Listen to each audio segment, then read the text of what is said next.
Hello and আসসালামু আলাইকুম everyone, welcome to my channel. আজকে আমি বানাবো গাজরের কেক। তো চলুন গাজরের কেক তৈরি করতে আমাদের কি কি উপকরণ লাগবে দেখিয়ে দিচ্ছি। End of course yet if you guys didn't subscribe my channel, please do subscribe and hit the bell button to get more recipes from me. তো আমাদের যা যা লাগবে গাজরের কেক তৈরি করতে, এখানে আছে 3 কাপ ফ্লাওয়ার, এখানে আছে 350 গ্রাম গাজর, এখানে আছে 1 টেবিল স্পুন বেকিং পাউডার, এখানে আছে 4টি ডিম, এখানে আছে 1.5 কাপ সুগার, এখানে আছে 1 কাপ অয়েল। এই হচ্ছে আমাদের উপকরণ। তো চলুন আমরা শুরু করি। প্রথমে আমি গাজরটা এখানে দিব।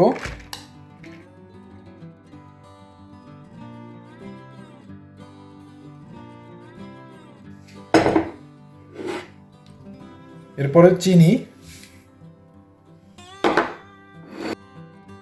এরপরে ডিম,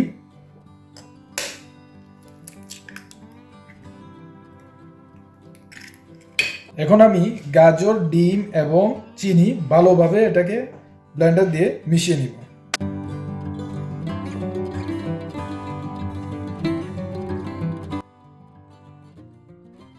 এখন আমি এখানে দিব তেল,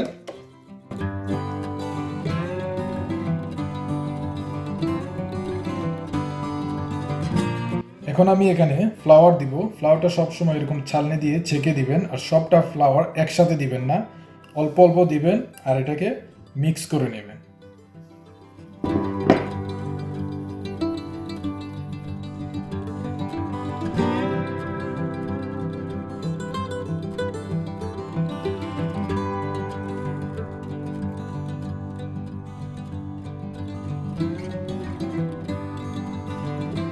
এখন আমি বেকিং পাউডারটাও এখানে অ্যাড করে দিব, আর বেকিং পাউডার অ্যাড করে খুব বেশি আর মিক্স করব না, জাস্ট বেকিং পাউডারটাকে মিশিয়ে দিব।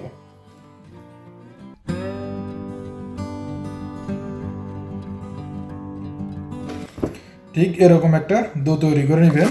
দেখেই বুঝতে পারতেছেন কেমন আমাদের ডোটা রেডি হয়ে গেছে।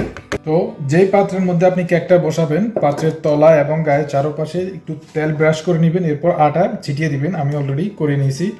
এখন আমরা যে ডোটা তৈরি করেছি এটা এই পাত্রের মধ্যে ঢেলে দিব।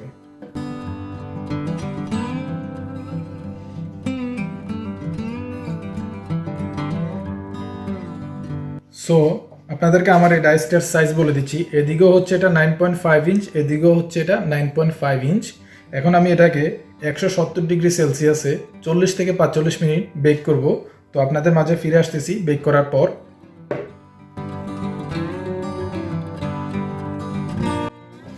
170 ডিগ্রি সেলসিয়াসে 40 মিনিট বেক করার পর এই হচ্ছে আমার কেকের অবস্থা। দেখতেই পারতেছেন কত সুন্দর এটা ফুলে উঠেছে। তো আপনি ইচ্ছা করলে এটাকে এখনই খেতে পারেন, এখনই সার্ভ করতে পারেন। তবে আমি এটা এখন একটা ফ্রস্টিং তৈরি করব। ফ্রস্টিং তৈরি করে আপনাদেরকে কেটে ভিতরটা দেখাবো। তো চলুন ফ্রস্টিং তৈরি করতে আমার কি কি লাগবে এবং কিভাবে তৈরি করতে হয় কেকের চকলেট ফ্রস্টিং আপনাদেরকে দেখাচ্ছি।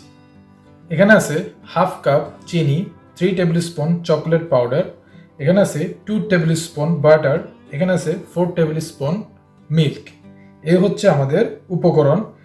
ফ্রস্টিং তৈরি একদমই সোজা। প্রথমে আমি চিনি, চকলেট পাউডার এবং বাটার একসাথে একটা প্যানে দিয়ে দিব। যখন এটা একটু গলতে শুরু করবে তখন আমি দুধটা অ্যাড করব। তো চলুন কিভাবে করতেছি আপনাদেরকে দেখাচ্ছি।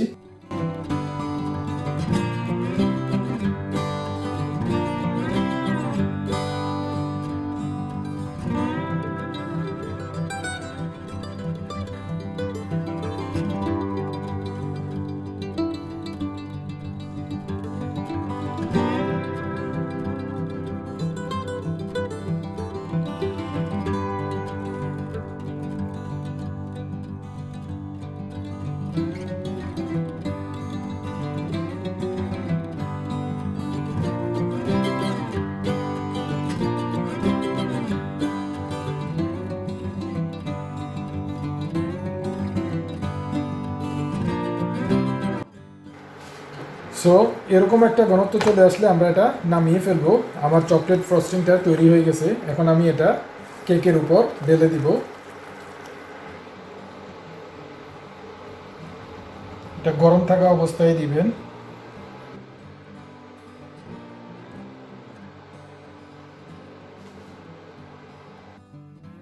এই ফ্রস্টিংটা 10 মিনিট পর যখন এটা ঠান্ডা হয়ে আসবে তখন এটা শক্ত হয়ে আসবে, তখন আমি আপনাদেরকে কেটে ভিতরটা দেখাবো।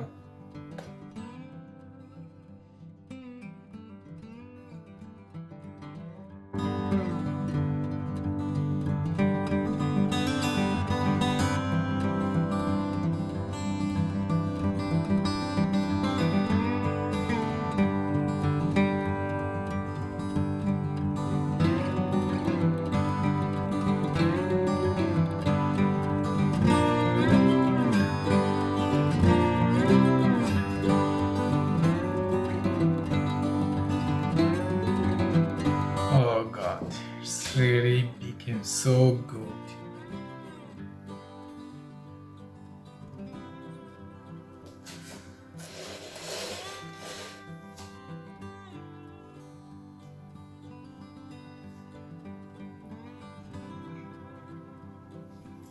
And of course, you guys don't forget to like and subscribe my channel. See you again with another new recipe. Till then, ciao ciao, Allah Hafiz.